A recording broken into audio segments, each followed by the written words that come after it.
Ok,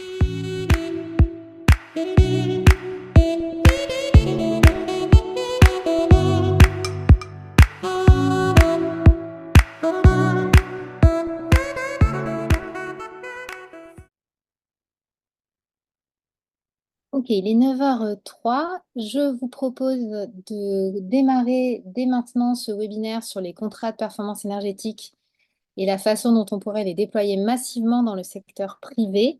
Et puis, nous laisserons petit à petit les personnes inscrites continuer à nous rejoindre en cours de webinaire.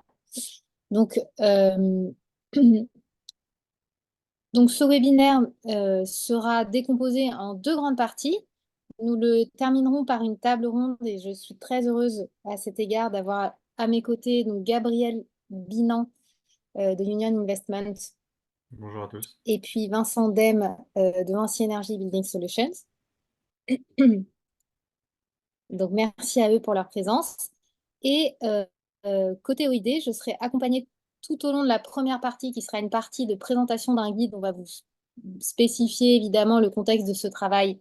Mais voilà, un guide de recommandation des CPE pour le secteur privé par Gaël Péchou, qui travaille avec moi sur ces sujets à l'Observatoire de l'immobilier durable. Voilà. Du coup, on vous a mis le déroulé du webinaire, donc, qui commencera par une partie contextuelle, puis nous allons vous donner quelques grandes lignes qui seront ensuite disponibles dans ce guide sur les CPE du secteur privé qui sera publié au printemps en mars, d'ici mars-avril.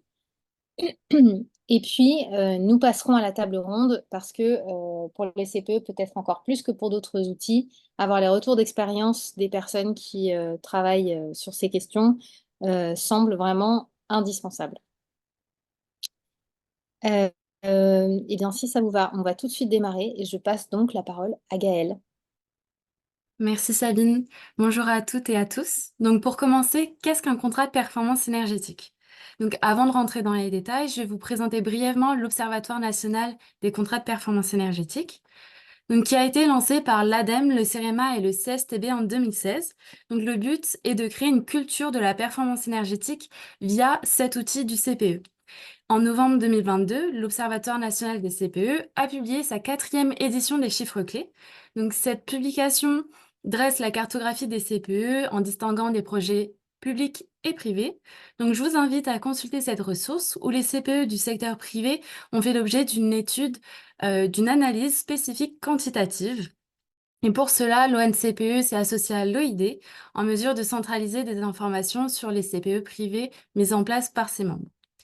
Et donc, d'après la directive européenne du 25 octobre 2012 relative à l'efficacité énergétique, un contrat de performance énergétique se définit comme un contrat donc entre le bénéficiaire et le fournisseur d'une mesure visant à améliorer l'efficacité énergétique, vérifiée et surveillée pendant toute la durée du contrat, au terme duquel les investissements, que ce soit des travaux, des fournitures ou des services, sont rémunérés en fonction du niveau d'amélioration et de l'efficacité énergétique contractuellement définie. On va retrouver 3 points clés, donc une garantie de performance, une corrélation entre la rémunération du fournisseur et la performance atteinte, et des pénalités financières prévues par le bailleur en cas de non-atteinte des objectifs. Et donc les acteurs du privé tardent depuis des années à se saisir pleinement des opportunités offertes par le CPE. Et dans ce contexte, donc 4 leviers avaient été mis en évidence dans ce rapport pour accélérer le déploiement des CPE chez les acteurs privés. Donc à la fois donc accompagner la courbe d'apprentissage, avoir une bonne connaissance de l'état du bâtiment et de son potentiel d'économie d'énergie, affecter des ressources au dispositif et former, sensibiliser les acteurs aux enjeux et caractéristiques du CPE. Et donc, pour répondre à ces enjeux, l'ADEME a missionné l'OID pour l'élaboration de ce fameux guide. Et donc, nous aborderons ceci plus en détail dans la partie dédiée aux recommandations.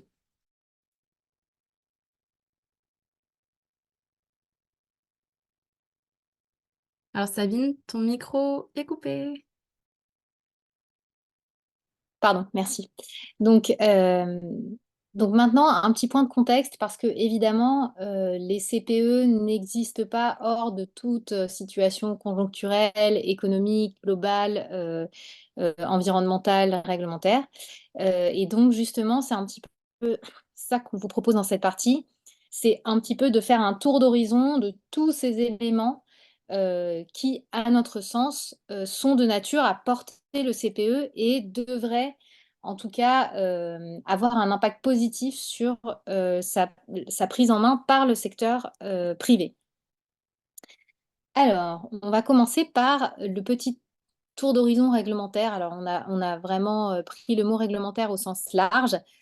Euh, quelles sont les réglementations qui nous semblent vraiment favorables à l'outil?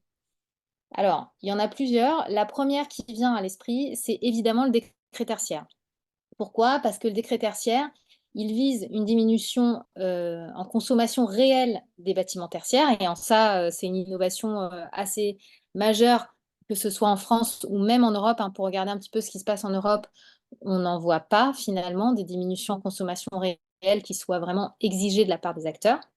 Et les objectifs, donc autant le premier pas de 2030 qui vise une diminution de moins 40% peut s'atteindre peut-être par d'autres biais, mais néanmoins, ensuite, on passe à 50% de diminution en 2040, 60% en 2050. Donc, on en vient à des diminutions réelles qui nécessitent vraiment de déployer une palette d'outils parmi lesquels le CPE peut être un outil intéressant pour réussir à gagner quelques pourcentages complémentaires et nécessaires.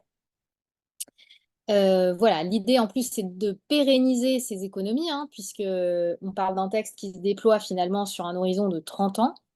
Donc là encore, pardon, l'outil CPE est un outil intéressant parce que c'est exactement ce qu'il vise finalement. C'est la pérennisation de la consommation dans le temps, de la diminution de la consommation d'énergie.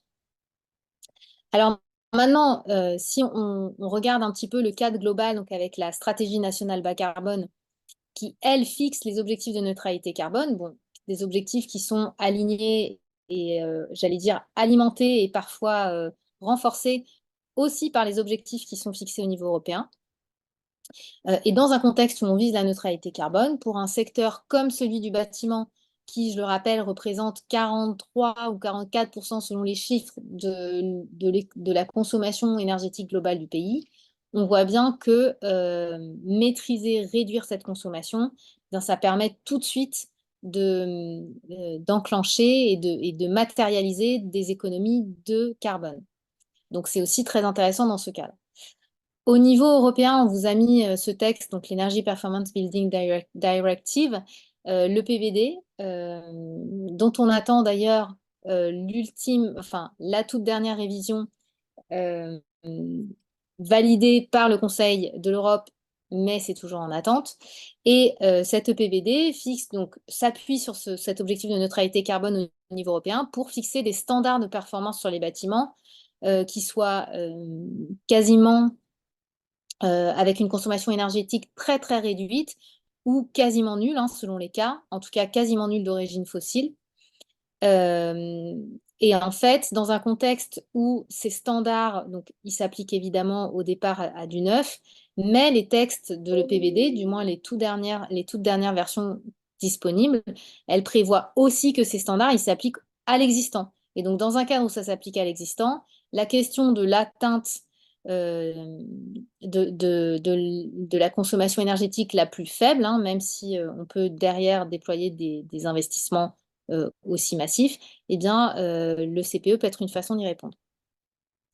Et enfin, on a mis les ENR. Alors pourquoi? Parce que évidemment, on sait qu'il n'y a pas que la consommation énergétique, la question de la source d'énergie est aussi une question clé en termes de décarbonation du bâtiment.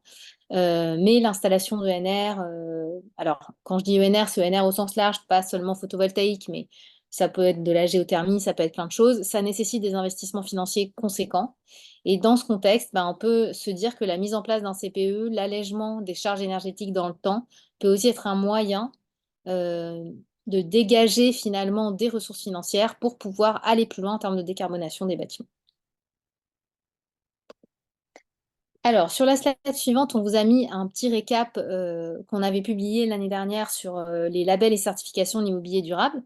Alors, les labels et certifications qu'on vous montre, et notamment les certifications généralistes, sont vraiment très utilisés par le secteur privé pour pouvoir communiquer sur l'atteinte de performance et d'ambition environnementale.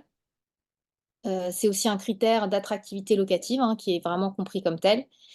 Et donc, dans ce contexte, finalement, quand on a des certifications qui intègrent des critères de performance énergétique, là encore, pouvoir aller cocher des cases par le biais du CPE parmi d'autres outils, hein, mais notamment le CPE aujourd'hui, eh bien, ça peut être aussi un atout majeur vraiment dans l'éthique de raisonnement tenue par les acteurs du privé. Voilà. Et puis, évidemment, on ne peut pas parler d'un contexte conjoncturel économique sans vous dire deux mots de l'énergie. Alors, évidemment, on a beaucoup parlé de l'inflation des coûts énergétiques, c'est-à-dire l'augmentation progressive, enfin, quand je dis progressive, progressive sur plusieurs années et en fait certaines années très massives du coût de cette énergie, hein, notamment en Europe, le contexte ukrainien et russe a contribué à cette hausse des prix. Alors, a contribué, mais n'en est pas le seul facteur. Et en parallèle de ça, il y a un autre point qu'on voulait vous mentionner, c'est aussi la question de la volatilité des prix. Donc, on vous a mis exprès sur le graphe de droite les prix spot de l'électricité en France, c'est-à-dire vraiment les prix, comment dire, jour par jour auxquels l'électricité est disponible. Et ce qu'on observe sur cette courbe, alors il y a des tendances globalement, il y a des envolées à la hausse, mais ce qu'on observe aussi, c'est qu'il y a une énorme volatilité.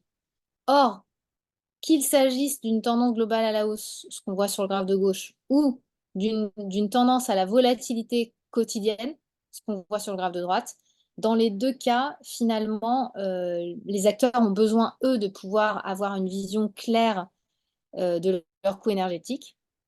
Et dans ce contexte, la réduction de la consommation, qui est quand même la façon la plus simple de réduire ses coûts, devient un objectif prioritaire. Et d'ailleurs, c'est un petit peu ce qui s'est passé effectivement l'année dernière.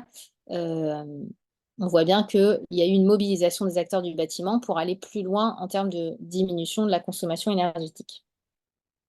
Alors, c'est d'autant plus important que le ministre de l'économie a annoncé le 21 janvier dernier qu'il y aurait une fin progressive du bouclier énergétique et que les tarifs de l'électricité allaient augmenter entre 8,6 et 9,8% au 1er février. Donc, pour les petites entreprises et les ménages, ils sont directement concernés. Et que, a priori, la sortie définitive du bouclier tarifaire était prévue pour le 1er février 2025. Donc voilà, on est dans un horizon où les ressources publiques finalement et de l'État vont petit à petit se retirer. Et donc, il faut trouver des solutions pour maîtriser les coûts de l'énergie. Voilà, et dans ce contexte, donc évidemment, la mise en œuvre des plans de sobriété, appuyée énormément par la communication gouvernementale, hein, qui a vraiment aidé à la sensibilisation sur ces questions, eh bien, elle a eu déjà un impact très fort, hein, puisque on a observé une diminution de 12% de la consommation électrique nationale entre août 2022 et juillet 2023, donc une année glissante. Et par ailleurs, donc, évidemment, le CPE en tant que tel n'est pas nécessairement un outil de sobriété. On est bien d'accord que la sobriété, c'est une question d'acceptation sociale et on va dire des gestes que individuellement et collectivement, les personnes finalement sont capables de faire, c'est-à-dire renoncer à des choses en conscience. Mais toutefois, dans un contexte où la sobriété met la focale sur la consommation énergétique, où il y a une adhésion aussi sociale, sociétale sur le fait d'aller chercher ces réductions de consommation énergétique, et bien là encore, les discussions autour du CPE, elles peuvent s'ouvrir plus facilement, notamment avec les occupants, les locataires, hein, et donc aussi permettre d'aller plus loin.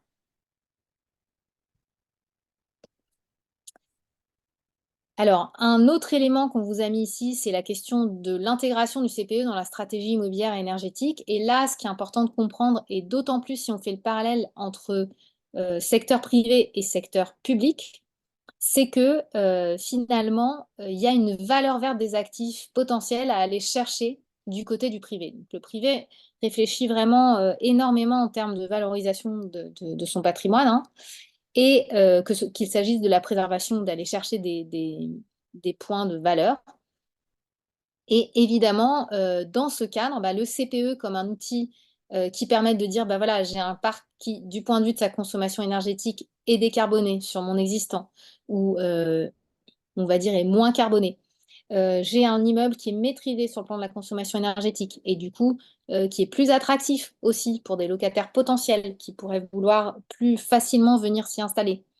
J'ai des banques demain qui pourraient aussi décider que ce critère de maîtrise de consommation énergétique est un critère important et du coup, bien vouloir financer ou préférentiellement financer ces biens-là, et bien tout ça, ça crée des opportunités de valeur qui sont finalement essentielles pour le secteur privé. Donc, nous allons vous présenter quelques enseignements pour la mise en œuvre des CPE dans le secteur privé. Et donc, ceux-ci sont issus du guide sur lequel l'OID travaille.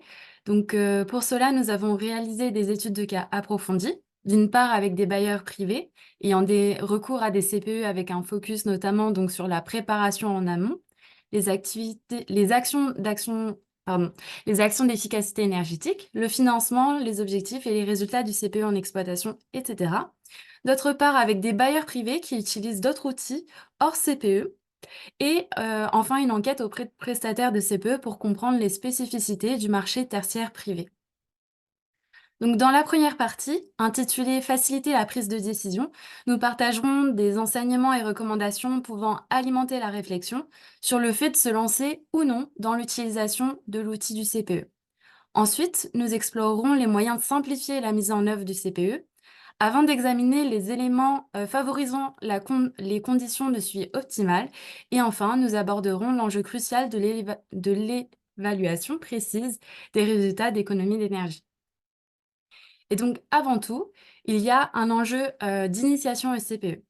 Cela implique d'avoir des retours d'expérience de CPE bien exécutés, d'avoir potentiellement des ambassadeurs emblématiques parmi les bailleurs, par exemple. Donc, si une foncière cotée annonce le déployer auprès des analystes, cela enverra un signal marché. Également, de mettre en place des programmes de formation dédiés au CPE visant à clarifier le processus, à exposer clairement les avantages et à répondre aux questions fréquentes des bailleurs et savoir de manière générale qu'il y a une certaine marge de manœuvre au sein du CPE.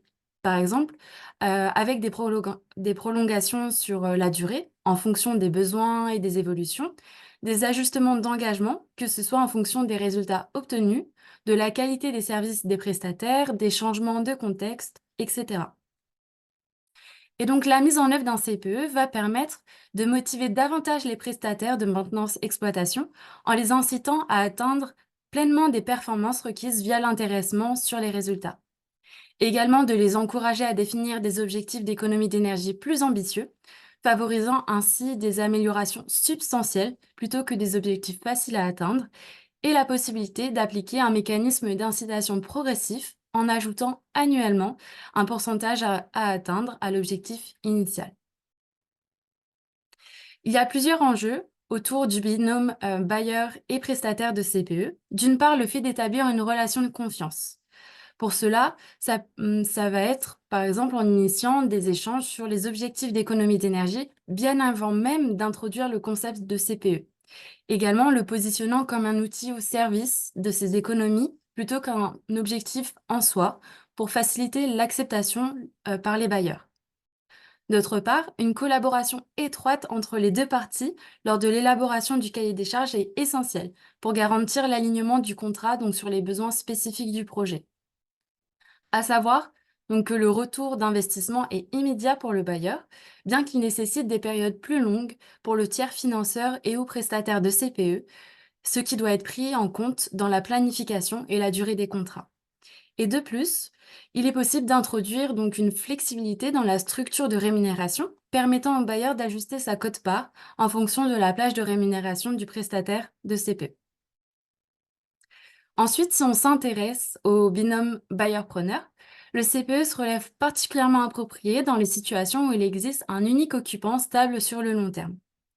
Également, lorsque le propriétaire va être l'occupant, ce qui va lui procurer un double avantage, l'amélioration des conditions dans le bâtiment et la réalisation d'économies d'énergie, ce qui va être le cas par exemple des sièges sociaux d'entreprise.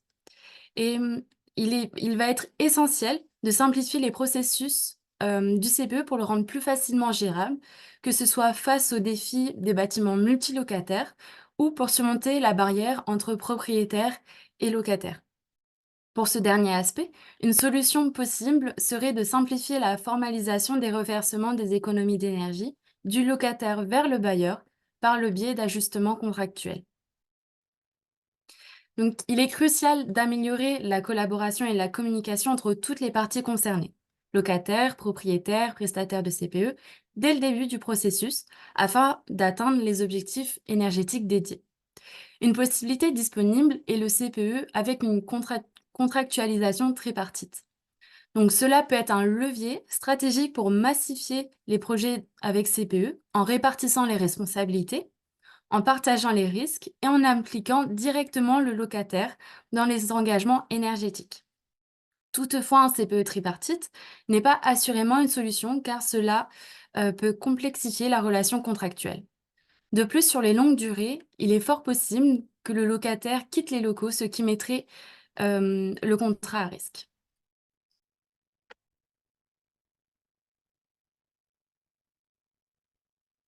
J'ai remis mon micro. Alors, concernant le tiers financement maintenant, qui est une des modalités de mise en œuvre possible du CPE, une modalité qui est intéressante parce que, elle permet finalement d'élargir la base possible de souscription de CPE à des bailleurs qui auraient des ressources financières peut-être plus limitées et qui pourraient ainsi faire appel à un tiers financeur pour déployer ce type de contrat.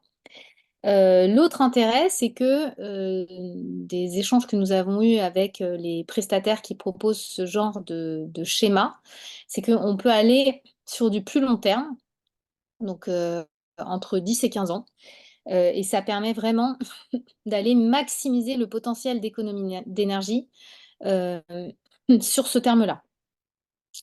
Maintenant, du point de vue du tiers financeur, eh bien, lui, finalement, ce qu'il fait, c'est que, il se place en intermédiaire, donc il ajoute évidemment un coût d'intermédiation, hein, qui est la rémunération de son service, rendu. Il, gère ses risques en finalement déployant des CPE sur un panel de portefeuille, ce qui permet de diversifier, les projets qui sont, financés. Et puis, bah, voilà, l'idée du tiers financeur, c'est d'aller s'adresser à tous les propriétaires qui autofinancent leurs projets de CPE et peut-être qui ont des moyens un petit peu limités pour justement, heu, comment dire? Les convaincre de se lancer ou peut-être des propriétaires qui n'oseraient pas sinon se lancer et bien, les embarquer dans, ce type d'outil. Donc on va dire ça peut être vraiment une proposition, une offre, hem, complémentaire intéressante, selon le profil finalement, des acteurs qui envisagent, les CPE. Alors, un point sur, la complémentarité entre CPE et C2E. Donc effectivement, il y a des liens qui sont faits donc sur les certificats d'économie d'énergie.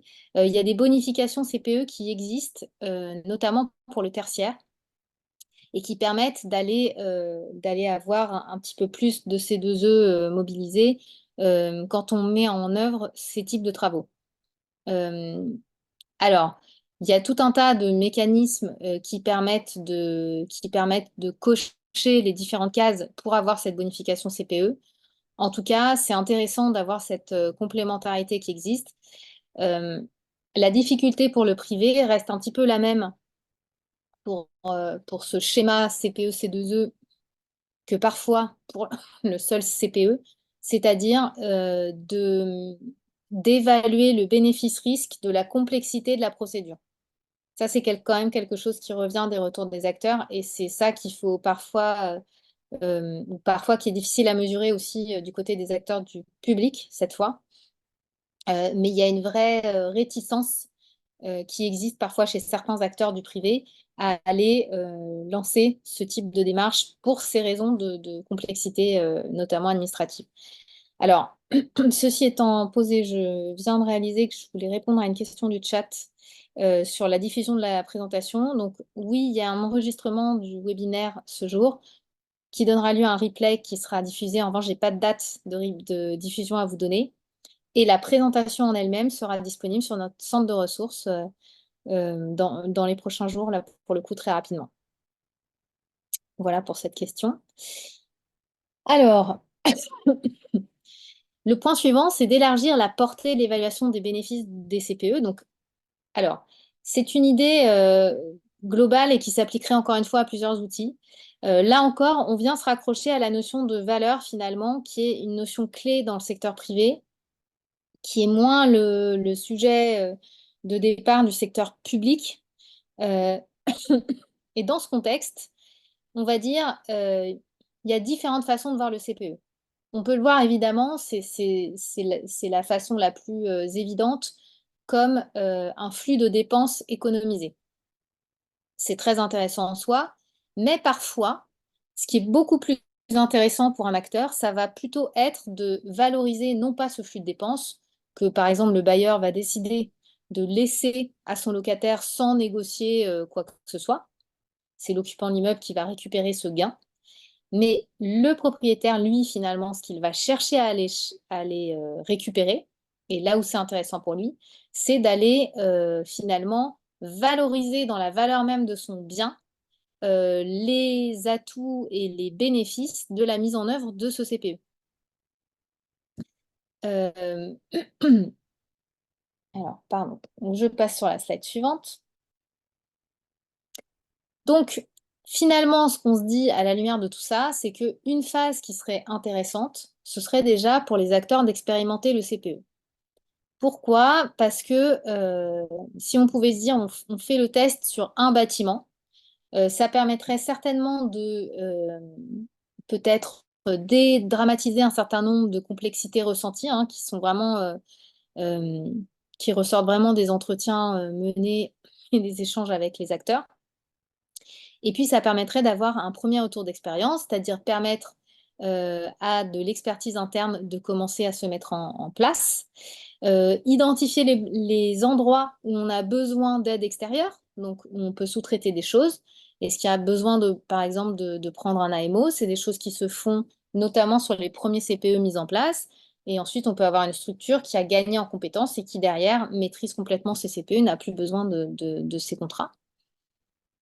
Voilà, on peut aussi se dire que une fois qu'on a un premier exemple de CPE mis en œuvre, eh bien, on saura pour le suivant quels sont les éléments clés pour faciliter la prise de décision.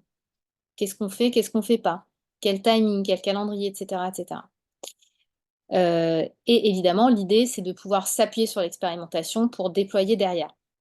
Mais on va dire que le conseil serait ici de se lancer sur un premier bâtiment peut-être, et derrière de prendre le temps d'en tirer les leçons avant de déployer, mais quand même dans l'idée de déployer. Voilà. Et du coup, évidemment, quand on passe à l'enjeu de la massification finalement de ces outils, eh bien là, il y a peut-être la question de la simplification de la mise en œuvre à garder en tête. Alors, sur les méthodes de calcul, c'est quelque chose qui, en réalité, est déjà le cas. Donc, sur la grande majorité des CPE qui sont mis en œuvre, c'est le protocole IPMVP qui est utilisé pour les critères de vérification d'économie d'énergie. Donc, c'est une très bonne chose de pouvoir s'appuyer sur un tel protocole standardisé.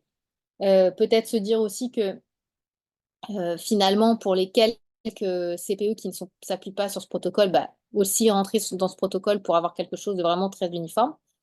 Et pour le reste, eh bien, se poserait la question de créer des templates. Donc là encore, peut-être sur les premiers, les AMO ont ce type de document et peuvent aussi faire un accompagnement juridique. Mais voilà, avoir un cadre de proposition contractuelle standard, ça peut être intéressant. Avoir une checklist des paramètres du projet à vérifier et à déployer prioritairement, eh bien ça pourrait être intéressant. Enfin voilà, tous les documents qui pourraient facilement se répliquer d'un projet à l'autre, c'est finalement intéressant. Euh, Standardiser les documents de suivi mensuels. Alors, ce qui est probablement déjà le cas, mais on va dire essayer vraiment d'avoir un langage commun. Alors, il y a la question du langage commun, et c'est là où, et on y reviendra, la question de la compétence des équipes des bailleurs, elle est quand même très importante et elle est quand même au cœur du dispositif. Donc, c'est aussi un des enjeux de ce déploiement dans le secteur privé. Euh, voilà pour cette partie. Et donc, pour mettre en place des bonnes conditions de suivi et ainsi optimiser l'efficacité des actions d'amélioration du CPE, on distingue en point clé du côté bailleur le fait de s'associer à des exploitants possédant une expertise approfondie et une maîtrise des équipements, s'assurer que les prestataires mettent en place des mécanismes de correction en cas d'écart constaté et dédier une équipe de suivi. Cependant, allouer donc les ressources financières et humaines importantes à cette tâche peut poser des défis. C'est pourquoi il est crucial d'explorer des solutions avec des options plus flexibles, adaptées aux différentes tailles et structures organisationnelles. Donc, imaginons un CPE à long terme en vue de la trajectoire 2040 du décret tertiaire. Par exemple, avec un CPE d'une dizaine d'années, cette durée est significative par rapport à la fois à la durée de vie du bâtiment et aux défis liés à la continuité organisationnelle en cas du départ de la personne en charge du CPE. Et en ce qui concerne donc les preneurs, donc leur sensibilisation va être tout aussi cruciale. Cela peut se traduire donc par une formation initiale des occupants, suivie de rappels réguliers et adaptés tout au long du contrat pour s'adapter à l'évolution des occupants au fil du temps, que ce soit des rotations ou des nouvelles arrivées.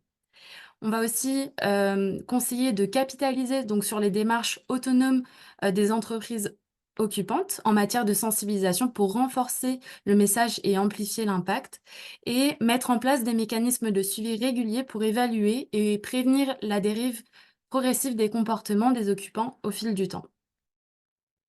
Donc, il va être essentiel que les bailleurs investissent dans le développement de l'expertise interne en allouant les ressources, comme vous l'a dit Sabine.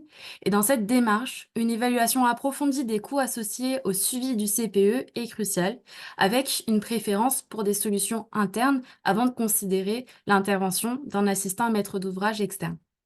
L'utilisation judicieuse de ces consultants spécialisés doit être axée donc sur les actions ciblées visant à surmonter la complexité du CPE et à faciliter la prise de décision. Et il va être impératif de garantir que les bénéfices générés par le CPE surpassent largement les coûts humains cumulés consacrés à son pilotage, assurant ainsi une rentabilité optimale. Parce qu'en effet, le recours à un AMO pour le suivi pourrait potentiellement annuler ces économies financières. Et dans l'optique d'améliorer la gouvernance du CPE, il est essentiel de renforcer la transparence et diversifier donc les prestataires afin de minimiser tout aspect opaque ou élitiste de cette démarche CPE et explorer des modèles de gouvernance plus favorables à la confiance des bailleurs, notamment via une implication plus directe de leur part dans le processus d'établissement et de suivi du CPE. Enfin, il y a une forte problématique autour de l'évaluation des résultats. Donc, faire appel à une tierce partie indépendante pour vérifier l'amélioration de la performance énergétique est une stratégie judicieuse, ce qui va réduire les risques de litige, garantir une évaluation objective et renforcer la transparence. Concernant donc les certificats d'économie d'énergie, le recours donc à des courtiers spécialisés peut être pertinent pour optimiser leur obtention, améliorer les résultats financiers et renforcer la transparence. Et il est possible également donc de d'étayer davantage les clauses de pénalité, notamment si cela va contrer donc l'atteinte des objectifs d'économie d'énergie, notamment si ça met à risque la validité de certifications environnementales acquises ou en cours d'acquisition. Et enfin, donc intégrer donc des clauses de surperformance dans les contrats de CPE est très recommandé afin de récompenser les prestataires qui dépassent les objectifs définis. Et cette pratique, elle va permettre de favoriser l'amélioration continue, inciter des résultats ambitieux et aligner finalement les intérêts des parties sur la recherche de performances exceptionnelles. Alors, du coup, pour clore cette partie, on a un petit peu dérivé, mais simplement pour vous redire que tout ça, c'est vraiment les prémices d'un travail qui sera plus abouti et plus complet au printemps et que vous retrouverez évidemment disponible à tous sur notre site internet. Et je vous propose, si ça vous va, qu'on passe aux questions. Il y en a qui arrivent et n'hésitez pas à continuer à alimenter. On va prendre quelques minutes. Euh, alors, une première question qui est très intéressante parce qu'elle est vraiment, elle donne vraiment comment dire, elle appuie sur le point de difficulté du privé. On est dans un scénario où finalement bailleurs et occupants sont deux personnes différentes, voire il peut y avoir des immeubles multilocataires, des baux 369. Donc 369, ça veut dire que la durée moyenne d'occupation des locaux finalement est relativement limitée. Et donc, finalement, qui finance ces travaux? Souvent, le propriétaire. Qui capte les économies d'énergie? Eh bien, c'est naturellement les occupants s'il n'y a pas des dispositions inverses. Alors, donc effectivement, il n'y a pas une approche normée en effet. Nous, ce qu'on a vu, c'est que on a vu différents cas de figure. Mais ce qui est intéressant, c'est qu'on a notamment parlé à des bailleurs qui, finalement, n'essayent même pas de partager les économies d'énergie avec leurs locataires, c'est-à-dire ils les laissent complètement. En revanche, eux, ils veulent vraiment aller chercher la valeur du bien. Et c'est là-dessus, on va dire, qu'ils vont appuyer. Donc finalement, c'est pas ce sera pas de la trésor, mais ce sera venir valoriser sur la valeur. Et ça, c'est beaucoup plus important, en tout cas pour certains. Et puis après, bah, effectivement, on peut se dire qu'il peut y avoir des échanges avec les locataires sur, sur un partage des économies d'énergie, mais ça, on le sait dans le secteur privé, et ça, c'est important aussi, c'est une différence majeure avec le public. C'est une discussion qui est toujours délicate parce que c'est une discussion qui est commerciale. Donc, dans une relation bailleur-preneur, ça n'est pas évident d'aller essayer de capter une rétrocession, une partie, tout probablement pas, mais une partie de ces économies d'énergie. Pardon. Donc ça, c'est pour la première question, et se dire que finalement, est-ce que côté bailleur, finalement, aller chercher la valeur, c'est pas une approche plus simple. Ensuite, donc une question sur le temps supplémentaire pour mettre en œuvre un CPE par rapport à un projet standard. Donc par rapport à un projet standard, donc là, en l'occurrence, on est plutôt sur de l'existant.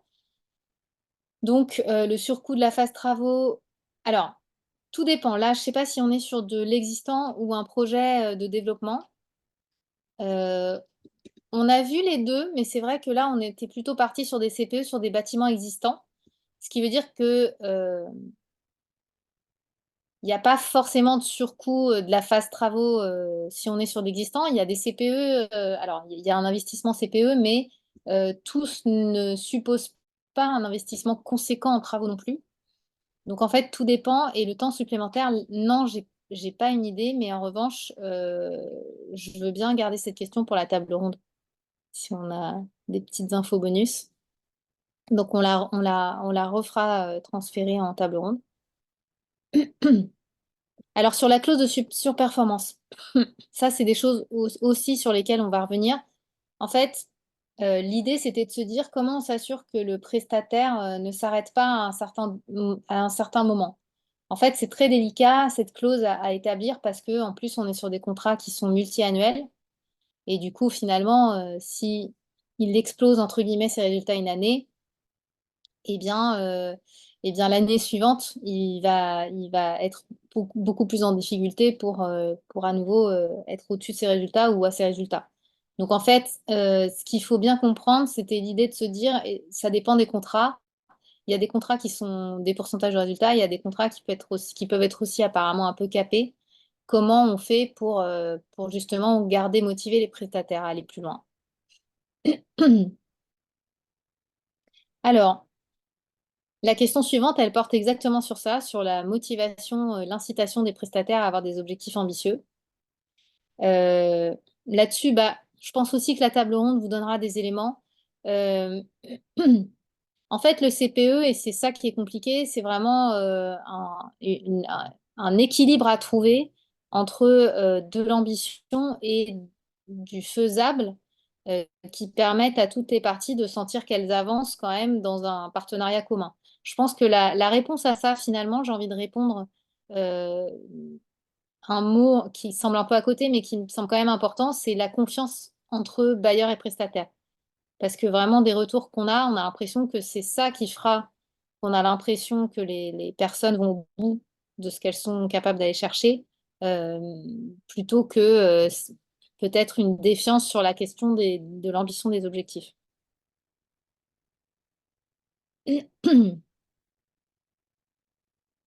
Alors, je vois que l'heure tourne, on va probablement passer à la table ronde. Je pense qu'une certaine partie de ces questions pourront aussi être posées dans le cadre de la table ronde. Donc, je vous propose, si ça vous va, qu'on passe à la table ronde et ensuite on les rebalayera également pour voir s'il y a des questions qui pourraient être adressées à Gabriel Binan ou Vincent Dème.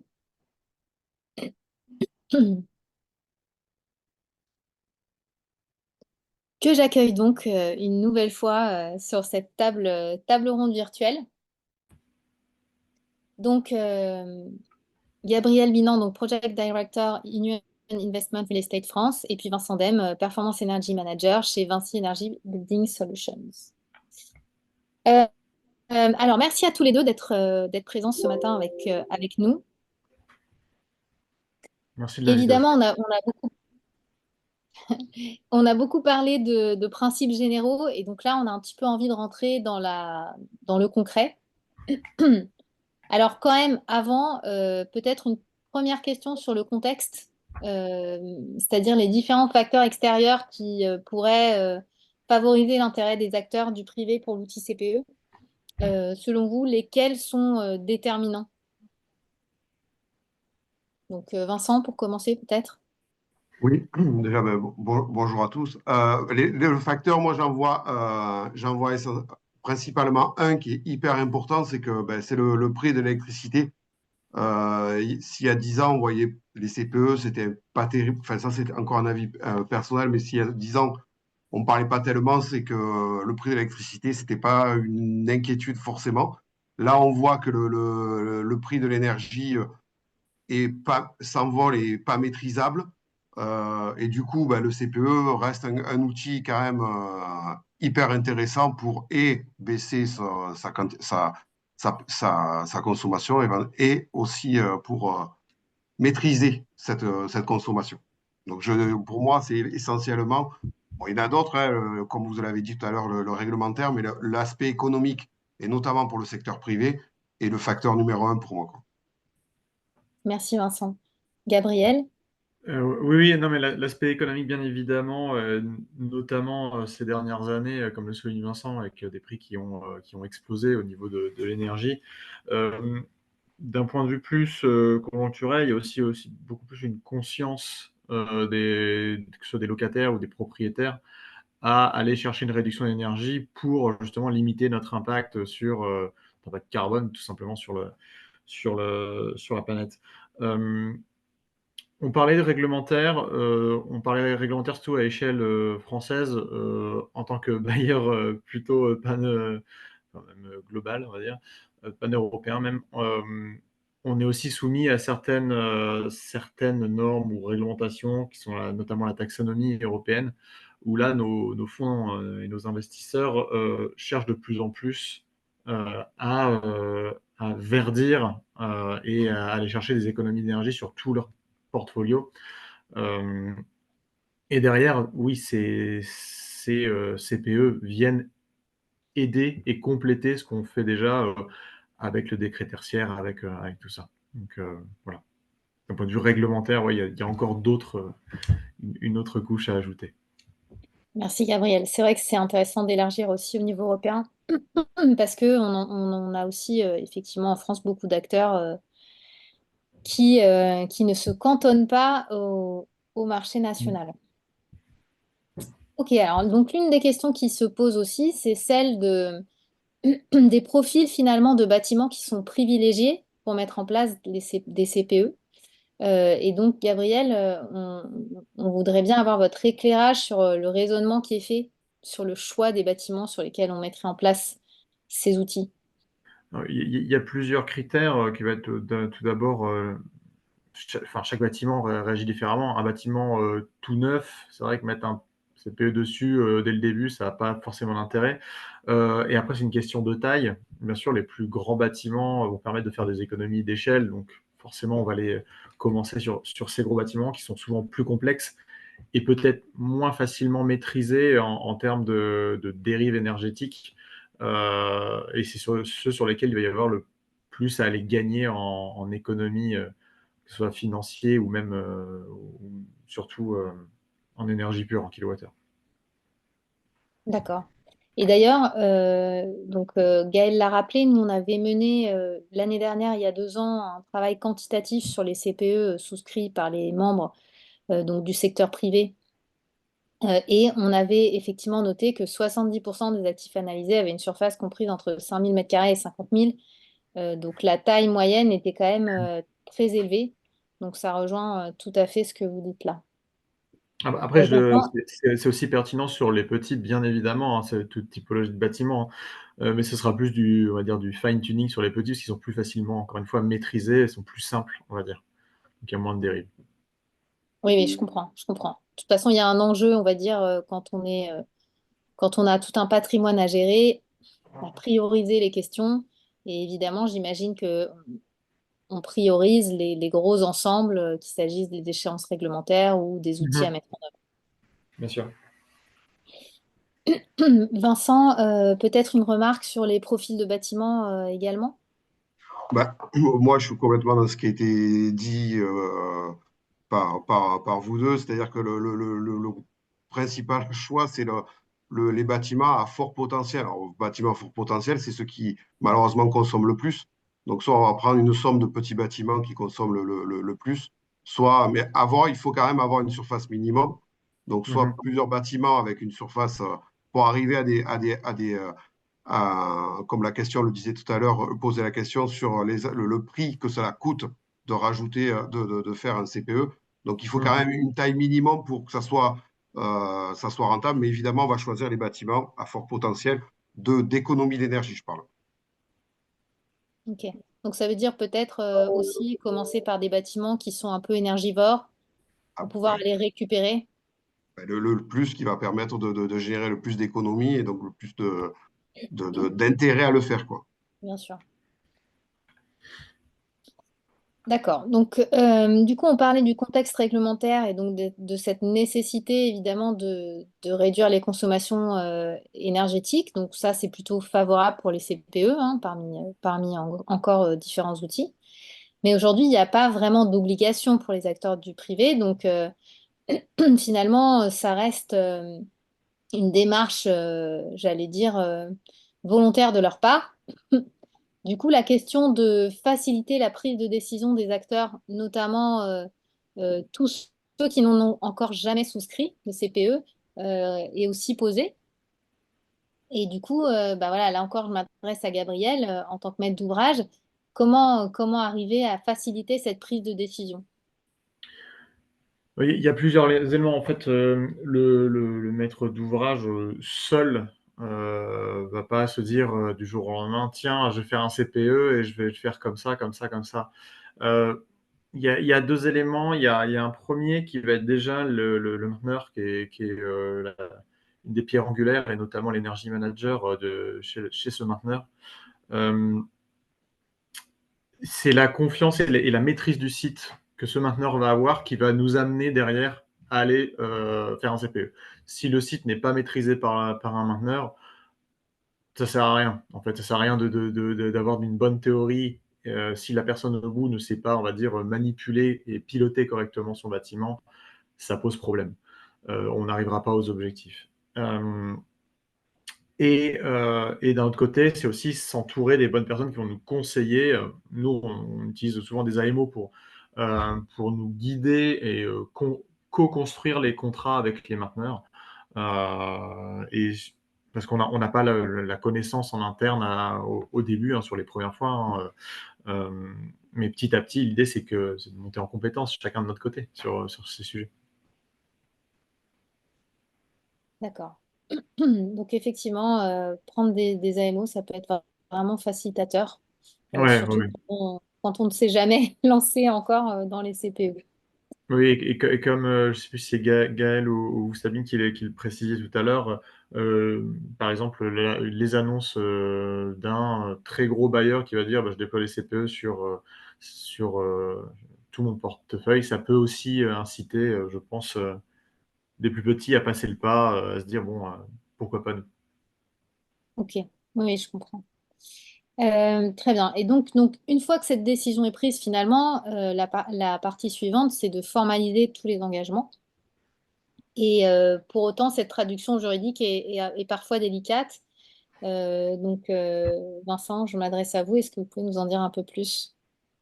Ben, c'est effectivement pour le CPE, il y a trois facteurs qui sont hyper importants. On parle de technique, mais il y a aussi le facteur évidemment juridique, assurantiel, et qui sont quand même des sujets à ne pas négliger.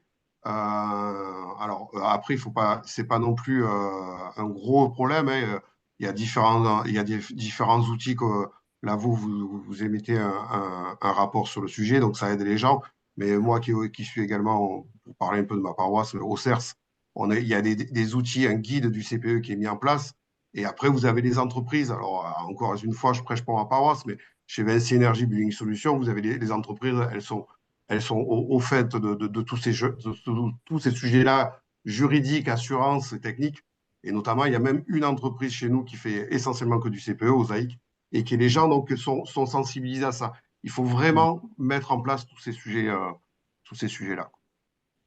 Oui, Notamment, on a parlé aussi, c'est que un exemple, le Covid, évidemment, personne n'avait prévu le Covid avant que ça arrive. Et donc, les CPE ont dû s'adapter et tous ces sujets-là sont mis en avant. Mais comme vous l'a dit Gabriel tout à l'heure, une relation de confiance permet vraiment d'échanger et d'apporter les différentes solutions parce que des cas de force majeure ou des cas exceptionnels, il y en aura forcément et c'est assez, voilà, pour les anticiper, une bonne relation de confiance quand même solutionne l'ensemble des sujets. Oui, parce que j'imagine qu'il y a dû y avoir des renégociations juridiques parfois un petit peu délicates quand il a fallu reprendre le fil de ce qui était Technico-juridique. imposé. Voilà. Ça a été technico-juridique, c'est-à-dire les usages des bâtiments n'étaient pas forcément en tant en confinement, pardon. En confinement, pas grand monde avait imaginé que les bâtiments allaient être inexploités ou comment ils allaient être chauffés ou comment ils allaient être utilisés. Donc tout ça a fait que juridiquement et techniquement, il a fallu avoir des discussions, quoi. Bien sûr, bien sûr. Et contrairement à ce que pensent parfois certains avocats ou juristes, tout ne se prévoit pas. Tout n'est pas prévisible. Ouais. Gabriel, vous vouliez réagir? oui, non, non, Vincent disait, c'est vrai que les entreprises, avec aussi tout le retour d'expérience qu'elles ont maintenant, tous les CPE qu'ils ont pu faire, ont un cadre juridique qui est très bien bordé et ils savent, et même tous les AMO avec lesquels on travaille ont des trames qui sont déjà bien établies et que les entreprises connaissent aussi, hein, la plupart du temps, hein, ça reste un monde assez petit. Euh, donc, faut vraiment pas avoir peur de se lancer parce que le juridique peut être un peu un frein pour certains ou une peur de se lancer dans un inconnu que seuls les avocats maîtrisent. Oui, merci pour ce retour. Ok, alors maintenant, mettons que les freins soient levés, que ces CPE ont été signés, donc les décisions sont prises, le contrat est là. Quels sont maintenant les facteurs déterminants pour assurer un bon suivi des CPE qui sont mis en place? Je ne sais pas si l'un de vous deux veut commencer. Bah, je veux bien, bah, comme je disais tout à l'heure, hein, enfin, il y a quelques minutes, Heu, chez le mainteneur, il y a énormément d'enjeux parce que, bon, il y a tout d'abord une maîtrise du site et surtout l'energy manager, c'est le pivot du contrat pour moi. Enfin, l'energy manager et le responsable de site. Les 2 doivent travailler vraiment en binôme et vraiment se compléter. avec, dans le meilleur des cas, un chef de site qui monte en compétence et vient parfois anticiper un peu ce que voudrait l'energy manager. Mais ouais, pour moi, un bon energy manager, c'est ce qui va faire la réussite du contrat dans un premier temps. Ok, très bien, merci. Vincent, peut-être un... Bah, complètement, la bonne maîtrise pour moi, la bonne maîtrise du sujet, la bonne maîtrise du bâtiment en soi est quand même le facteur principal avec une proposition, une relation de confiance avec les clients. Pour moi, c'est les deux sujets déterminants pour mettre en place le CPE, quoi. Et il ne faut pas hésiter parce que c'est quand même un sujet qui est un super vecteur pour, pour un gain et pour une économie, quoi. Mhm, mhm. En fait, on tourne pas mal autour, mais cette question de la confiance, elle est vraiment cruciale parce que c'est elle qui permet d'avancer sereinement, de peut-être pas non plus se polluer l'esprit avec des questions parasites, Ouais. et du coup de se concentrer finalement sur les objectifs à aller chercher, sur une coopération ensemble, finalement plus un partenariat que... parce qu'on pourrait le voir un petit peu le CPE comme un jeu où l'un gagne, du coup l'autre perd, puisque ça fait Et en fait, c'est pas du tout comme ça qu'il faut le Non, concevoir, mais vraiment comme c'est les deux qui gagnent, un hein, c'est vrai. partenariat où tout le monde a intérêt à arriver finalement au résultat, quoi. Mhm. Alors justement, pour parler résultats, donc cette fois-ci, comment les évaluer de façon pertinente pour toutes les parties prenantes? Donc Vincent, Ouais, je m'adresse à vous. oui, ben là, ça a été évoqué tout à l'heure. Pour mettre rien ne vaut un cadre, une règle bien définie et connue, le protocole IPMVP est un protocole international. Donc, c'est un référentiel qui est connu, je dirais, au niveau international. Donc, du coup, rien ne vaut que d'utiliser, de respecter ce qu'il est dit et ce qu'il est préconisé et de mettre un cadre. Ça rassure évidemment les clients, ça rassure tout le monde en disant on utilise quelque chose qui est normé et qui est donc où certaines personnes sont certifiées. Donc tout ça, ça rassure, ça met un cadre et c'est un élément majeur, essentiel pour réussir quelque chose de performant et de serein dans le temps, quoi. Parce qu'il ne faut pas oublier que c'est Mhm. aussi les CPE sont quand même quelque chose qui sont, c'est pas one shot sur un an, quoi. Ouais. C'est généralement sur plusieurs années, même on va dire 5 à 10, enfin, assez long. Donc tout ça, il faut y mettre un cadre, une loi, une norme. Alors c'est vrai que des fois, c'est un peu lourd, mais d'avoir un cadre aussi bien défini que celui-ci, ça rassure tout le monde, quoi.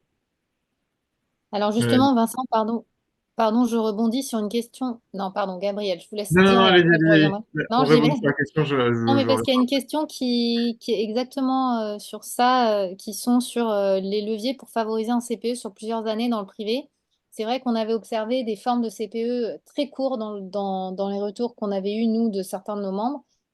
Et là, donc, ça veut dire que vous voyez des CPE de 5 à 10 ans dans le privé parce que c'est vrai que la structure des baux commerciaux du privé en 3, 6, 9 avec des possibilités de rupture de baux, enfin je veux dire légalement encadré et absolument autorisé, hein, tous les 3 ans, finalement complexifie enfin pourrait complexifier le fait de mettre en œuvre des contrats longs. Donc je rebondissais sur la durée des contrats.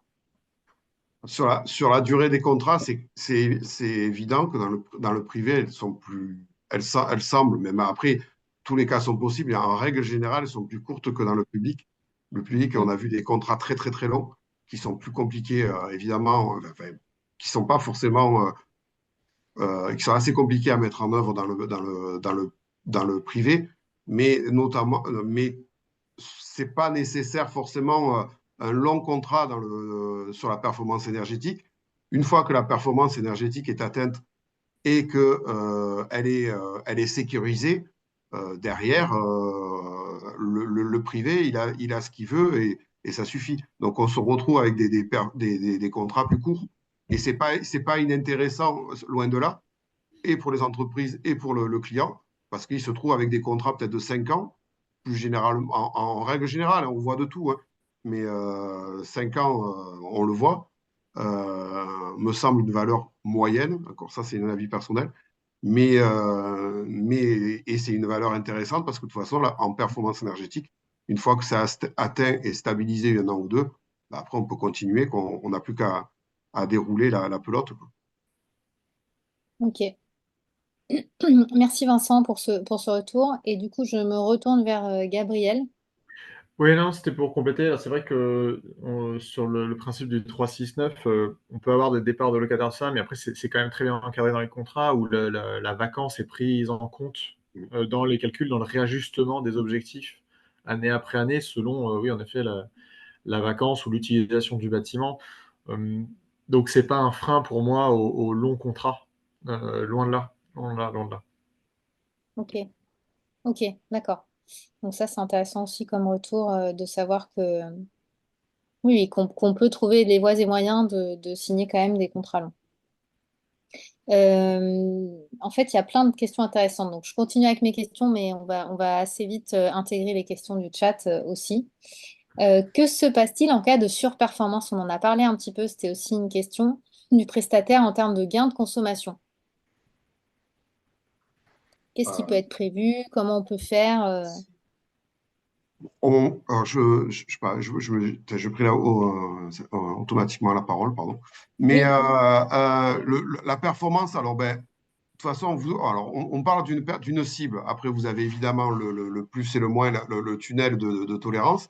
Et après, en termes de récompense, bon, en termes de pénalité, je dirais, comme de récompense, c'est basé sur la confiance avec le client et c'est basé sur quelque chose d'intelligent en règle générale.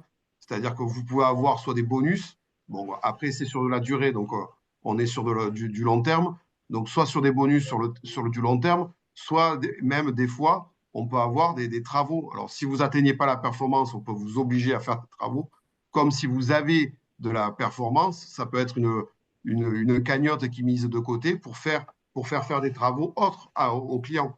Et que du coup, comme c'est l'entreprise qui fait les travaux, ben, c'est tout bénef, quoi. Donc, tout l'enjeu, et vous l'avez dit tout à l'heure dans votre présentation, c'est vraiment une adéquation entre le besoin du client, ce qui est réalisable techniquement et financièrement, et l'enjeu du prestataire.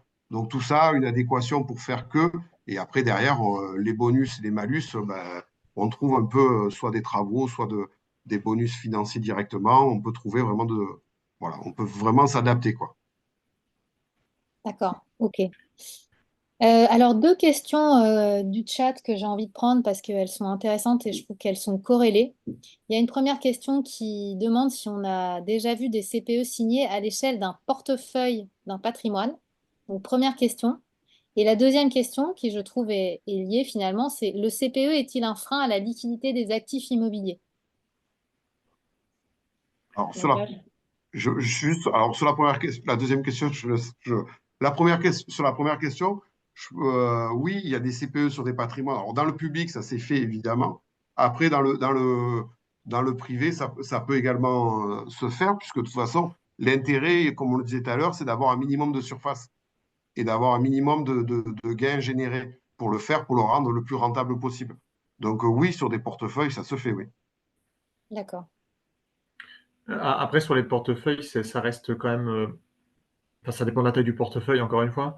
Je vois, nous, on n'a pas forcément les mêmes properties sur l'ensemble du portefeuille. On n'a pas forcément les mêmes mainteneurs. Donc, on peut dire qu'on le déploie, mais on ne pourra pas avoir. Si l'idée c'est d'avoir un seul contrat cadre, c'est Oui, très compliqué. À moins d'avoir un portefeuille vraiment uniforme et selon la typologie de chaque bâtiment, pour moi, un CPE doit être, c'est du sur-mesure par bâtiment. Donc, ça peut se faire si on a que des plateformes logistiques à tel endroit.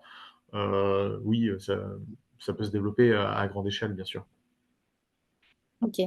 C'est intéressant parce que nous, on avait aussi noté dans les retours qu'on avait eus que les CPE étaient plutôt signés un CPE, un Ouais. bâtiment. Bah, C'était c'est le plutôt cas ce de qu'on notre avait côté en observé. tout cas. C'est vraiment le cas de notre côté. D'accord. Et du coup, la deuxième question, le CPE est-il un frein à la liquidité des actifs immobiliers? Donc, peut-être les CPE patrimoine aussi, c'est un peu plus compliqué pour ça. Ouais. Et Alors, comment ça se passe si un bâtiment est vendu sous CPE? bon, en fait, le CPE en soi n'est pas, ne sera pas un problème. Alors, c'est vrai que l'engagement, il est avec le propriétaire. Donc, c'est vrai qu'en cas de cession, de toute façon, après, ce sont des clauses juridiques, hein, qui viennent soit mettre fin au CPE, soit il y a un report avec le nouveau propriétaire. Euh, le CPE va dans le sens d'une réduction des consommations, de réduction des charges du bâtiment. Donc, pour moi, justement, ça va plus dans le sens d'une amélioration de la liquidité du bâtiment ou d'une amélioration de son DPE de manière générale, on va dire. Euh, donc c'est toujours intéressant. Je pense pas que ce soit un frein dans le cas d'une vente. J'ai pas encore eu le cas, hein, je vous cache pas. On n'a pas Oui, encore eu le cas d'achat ou de vente d'un bâtiment qui était sous CPE. Mais je sais que tous les contrats prévoient des clauses de rupture en cas de cession de l'actif. Alors, ok, juste d'accord. sur une cession-acquisition, pour ma part, j'ai déjà vu des achats d'entrepôts notamment ou en cours d'achat ou de cession des entrepôts avec des CPE. Euh, c'est pas, pour moi, c'est pas du tout un frein, c'est surtout même un plus de dire que le bâtiment, il est maîtrisé ou il a Mhm. un élément qui permet de gérer et un but sur l'efficacité énergétique. C'est même, à mon sens, même un plus d'avoir un outil comme ça qui met en place. C'est comme un bâtiment un bâtiment qui consomme pas beaucoup, mais il y a déjà cet outil qui est mis en place, peut être un plus à mon sens, dans une vente. Mhm. Oui, ok, donc c'est un argument qui va dans le bon sens. En revanche, il y a peut-être quelque chose à environner du point de vue juridique sur soit la rupture du contrat, soit que le nouvel acquéreur reprenne à son compte les engagements côté bailleur. Ok, donc ça c'est très clair. Une petite question en passant sur le fait de pouvoir signer un CPE chez un particulier. Peut-on signer un CPE chez un particulier? Alors ça, je ne sais pas si vous avez cette réponse. J'avoue que Alors moi, j'ai ça n'est aucune idée. Ça me paraît pas très compliqué, mais là, c'est plutôt Vincent qui pourra nous dire. Alors, moi, je n'en ai jamais fait. J'étais essentiellement dans le public et les privés, les particuliers. Oui, j'allais dire, c'est pas le périmètre d'études non Non. plus côté OID, donc je ne saurais pas non plus répondre à cette question. Ça semblerait quand même un petit peu complexe de signer un CPE chez un particulier, mais en tout cas, c'est pas une réponse très très assurée. Ok, il y a une question intéressante sur le fait de savoir s'il existe une modalité similaire au CPE pour le carbone. Alors, un premier élément de réponse, c'est que le CPE, c'est forcément aussi du gain carbone, hein. C'est ce que j'expliquais, mais si on réfléchit très schématiquement à la décarbonation d'un bâtiment, on a évidemment le volet consommation d'énergie, et donc quand on agit sur la consommation d'énergie, on agit sur le carbone. Et il y a le deuxième volet qui est quelles sont mes sources énergétiques et est-ce qu'elles sont décarbonées? Et là, le CPE en soi n'est pas une réponse, mais j'allais dire, il y a des choses à voir. Alors maintenant, la question, existe-t-il une modalité similaire au CPE pour le carbone? Je vous la renvoie. On met des fois un lien. Alors, évidemment, c'est l'énergie. Si vous baissez en énergie, vous baisserez en carbone. Donc, on met maintenant que tout le monde a cette idée-là du carbone. Donc, on met systématiquement la référence où on ajoute ça pour compléter, pour donner une idée au client en disant, ben voilà, le CPE va nous faire gagner tant d'énergie, donc ça sera ramené à Ok, temps de carbone, quoi. oui, Après, comme vous l'avez dit justement, Sabine, en fait, il faudrait pouvoir maîtriser le mix énergétique final avec précision, ce qui n'est pas forcément le cas. Autant l'énergie que l'on consomme en direct, on la connaît. Derrière, savoir la production exacte en carbone, je pense que juridiquement, ça pourrait être un vrai problème. oui, ok, je vois. Même si la finalité, oui, ça reste le carbone et que, enfin, en tant que justement foncière qui travaille sur toute l'Europe, l'énergie et le mix énergétique n'est pas le même partout. Mm. Et comparer un kilowattheure en Allemagne et un kilowattheure en France, bah, le carbone au bout, c'est pas du tout le même. C'est vrai. C'est À vrai. terme, Mais c'est vrai que le CPE est un outil carbone, quoi. voilà, ça resterait la meilleure comparaison, parce que pour le coup, du carbone en Allemagne, c'est du carbone en France, c'est la même chose, il n'y a pas de sujet. C'est vrai. C'est vrai. Euh, Alors, je balaye encore les questions qui restent posées. Avez-vous perçu des craintes quant à un morcellement de propriété, les prestataires étant parfois propriétaires des équipements installés, qui rendrait plus difficile la gestion du bien, voire sa valorisation? Alors, c'est peut-être un cas un peu spécifique, J'ai mais pas entendu la question, j'ai pas entendu. un morcellement de propriété, donc là, l'idée, c'est que les prestataires sont parfois propriétaires des équipements installés, c'est-à-dire qu'ils installeraient des équipements dont ils seraient propriétaires chez le maître d'ouvrage et qui, du coup, compliquerait la gestion du bien. Alors ça, je ne sais pas. Est-ce que vous avez déjà vu ça? Dans le public, oui. Dans le Ouais. public, oui? Ouais. Ok. Dans le public, oui, quand vous installez un CPE, vous êtes, entre guillemets, propriétaire. Enfin, dans certains cas, je ne veux pas faire un cas d'une généralité pour l'avoir vu une fois, mais dans le privé, après, ça se traite différemment. Là, j'ai pas, à part un cas dans le public que j'ai eu, j'ai pas eu de cas forcément dans le privé comme ça, quoi. Ok, donc ça veut Généralement, dire qu'on est surtout sur quelque chose qui est peut-être un petit peu ponctuel et pas forcément un problème majeur identifié. Ok, très bien. Euh, Avez-vous connaissance de clients qui se tournent vers leur mainteneur pour réaliser ces travaux de rénovation énergétique? Est-ce que ça peut être le mainteneur directement? Alors, ça peut arriver, puisque on parlait tout à l'heure des bonus et des surperformances. Certains contrats, j'en ai vu certains qui obligeaient le mainteneur à utiliser une partie de ses bonus et à les réinjecter dans l'amélioration des équipements du bâtiment. Donc, ça peut être fait en partie par le mainteneur. Maintenant, tout dépend de quels travaux de rénovation énergétique on parle. Si c'est installer, je ne sais pas quoi, des panneaux solaires ou ça peut être, enfin, ou de l'isolation, peut-être pas forcément le mainteneur qui le fait. Remplacer Oui. les menuiseries, des choses comme ça, c'est plus compliqué. On fait appel à un vrai spécialiste, bien que le mainteneur puisse encadrer et passer en sous-traitance avec un spécialiste. Mais bon, c'est rarement le cas. On en arrive rarement à ces investissements-là en réinjectant, on va dire, c'est plutôt vraiment du technique pur sur lequel on va améliorer. Ok, d'accord. Alors, du coup, j'enchaîne. Il y a pas mal de questions qui arrivent. On va essayer vraiment de balayer au maximum. Je voulais revenir sur la toute première question qui avait été posée sur l'idée du temps supplémentaire quand on met en œuvre un CPE par rapport à un projet standard, et notamment en cas de rénovation, le coût ou le surcoût de la phase travaux. Est-ce que ça, vous avez des éléments là-dessus à transmettre peut-être?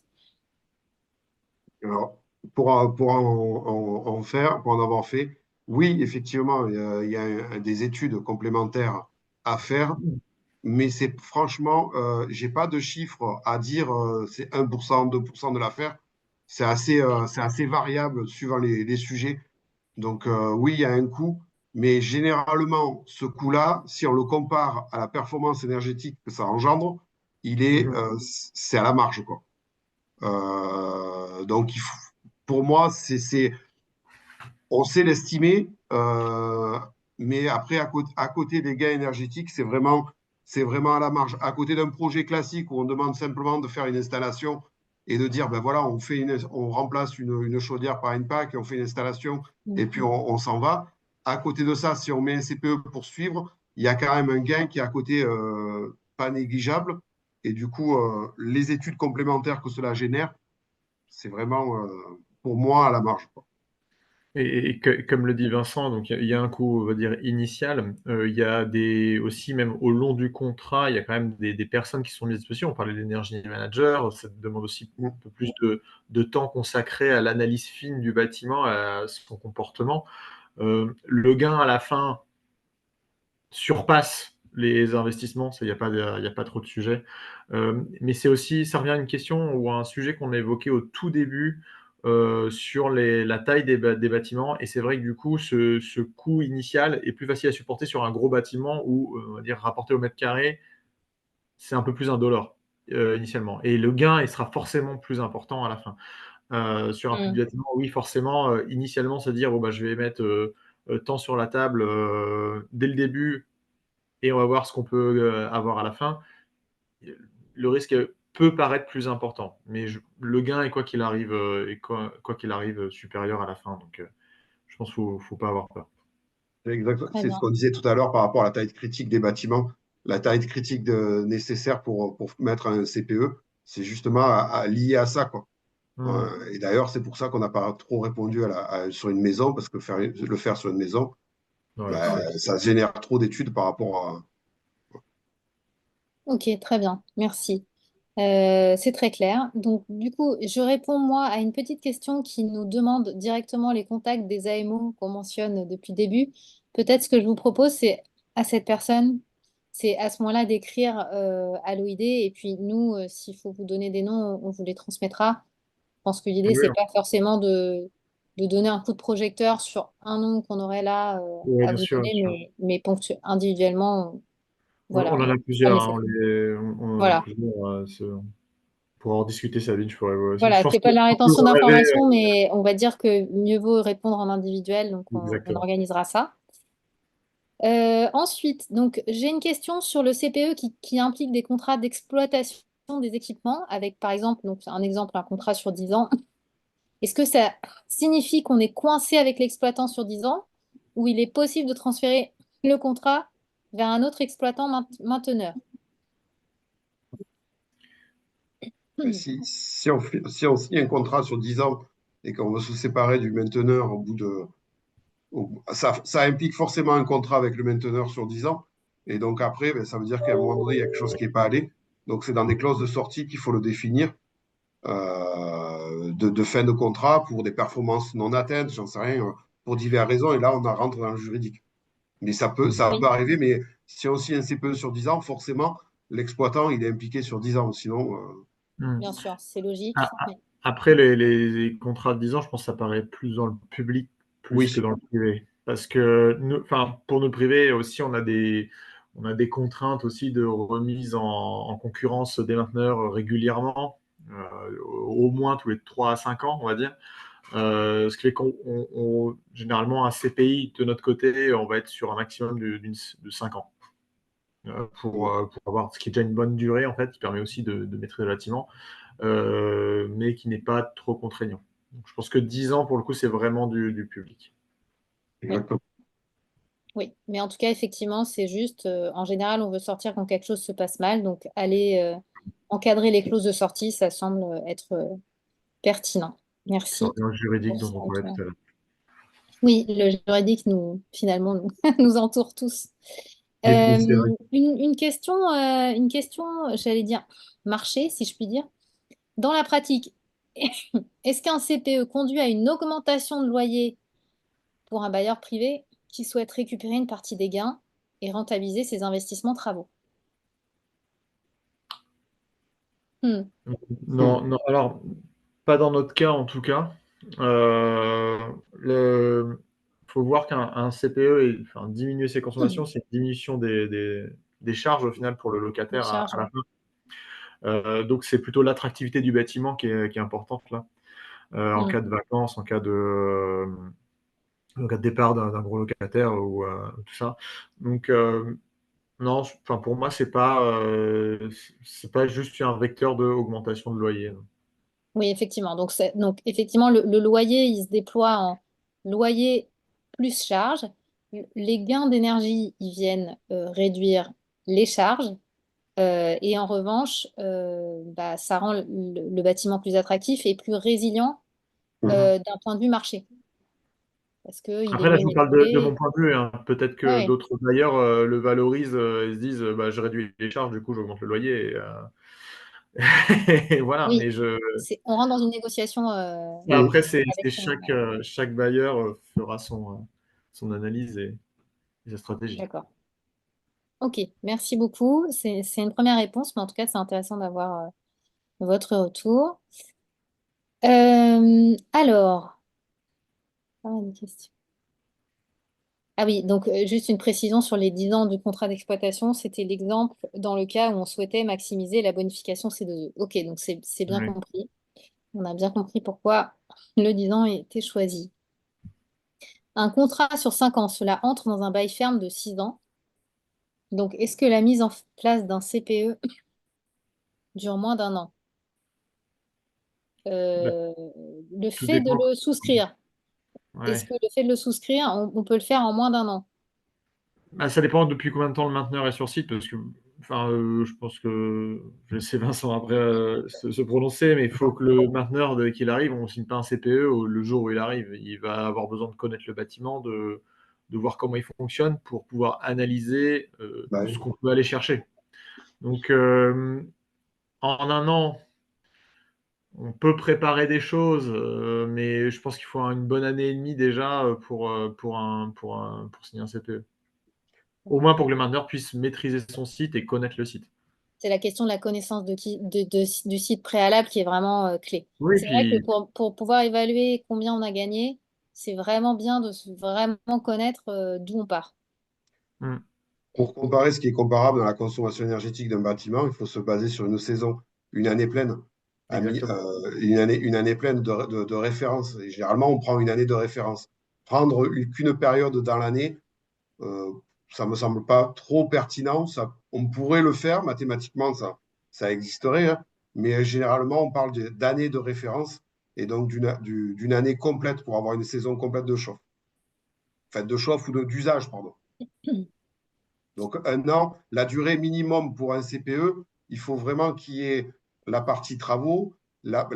Déjà, si le mainteneur ne connaît pas, donc il faut qu'il connaisse un peu le sujet. Donc, il va peut-être avoir une période d'adaptation, une période de montée en compétences ou en charge, on l'appellera comme on veut. Mais après, il faut les travaux, l'analyse de la performance. Si on n'atteint pas, avoir suffisamment d'années, un an ou deux pour avoir la performance et la stabilité.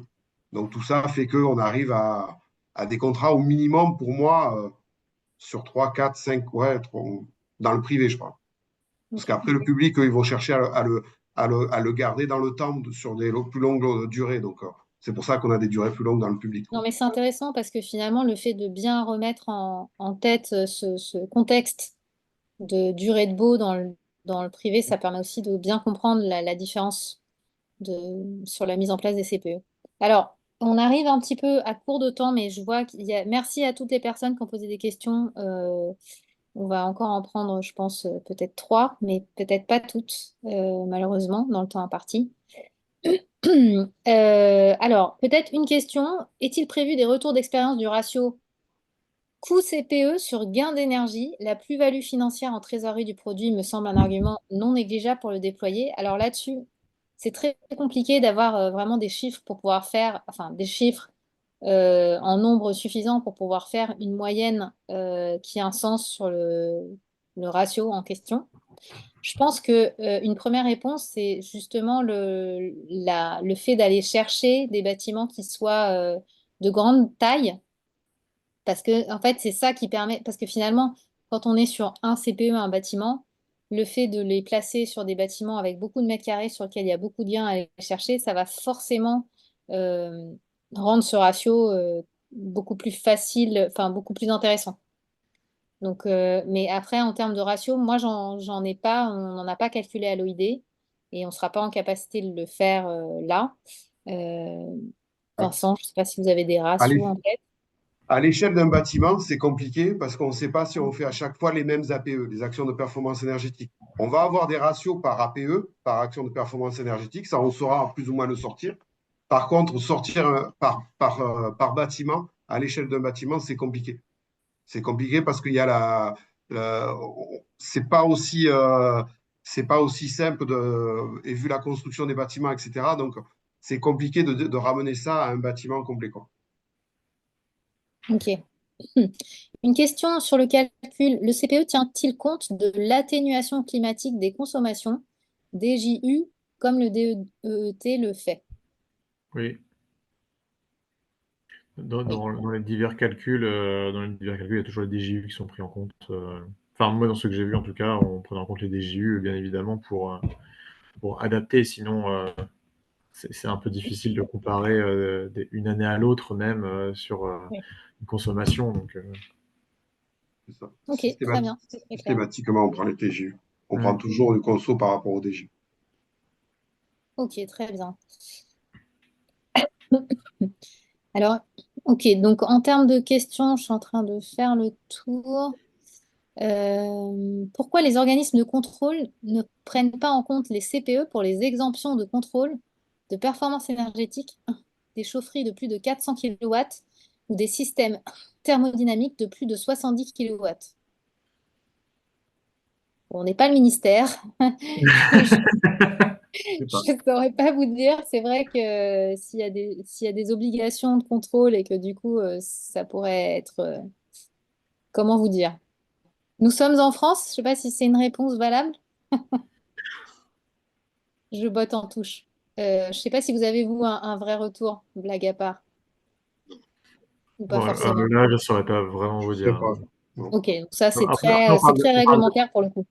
Organisme de contrôle, donc on parle de contrôle réglementaire. Donc, un- le CPE vise une réduction d'énergie en maîtrisant le site, mais on ne peut pas se substituer à un contrôle réglementaire, en tout cas. Donc, je pense, si c'est ça, si c'est bien ça l'objet de la question, hein, si, Ok, très bien. je ne peux pas vous apporter plus d'infos. Merci. Euh, Oui, alors, une petite remarque. Donc, une personne qui dit, je pense que la question du morcellement de propriété devait concerner le cas de CPE avec tiers financeur, où Ok. le tiers financeur conserve la propriété des équipements jusqu'à la fin du contrat. Oui, je pense que c'était ça, en effet. Donc, effectivement, est-ce que peut-être que le tiers financement, ça induit une petite complexité là à encadrer aussi. Alors, il est 10h30 exactement, donc je vous propose... Ah, alors attendez, il y a une réponse. Pour la question, je suis bureau de contrôle, ça sera pris en compte. Euh, je ne sais pas quelle question en revanche, mais c'était peut-être celle sur les... Mais Sur il les faudra choses. un système BAX. Ok, donc s'il y a un système BAX, pour les contrôles, normalement, c'est pris en compte, s'il y a un CPE en place. Ok, donc Non, on a une réponse en direct. Merci à la personne qui a c'est bien. répondu en direct à cette question. Je vous propose d'arrêter pour ce matin le webinaire. En tout cas, je vous remercie infiniment, donc Gabriel et Vincent, d'avoir été à mes côtés, Merci à Gaël vous. pour le travail Merci à vous. fourni, et puis toutes les personnes qui ont alimenté les questions. On en a eu plein. Merci, ça a enrichi vraiment les échanges et ça a permis d'aborder plein de sujets différents. Donc, je vous souhaite à toutes et tous une excellente suite de journée et je vous dis à très bientôt. Très bonne journée à tous. Au revoir. Au Bonne revoir. journée, au revoir.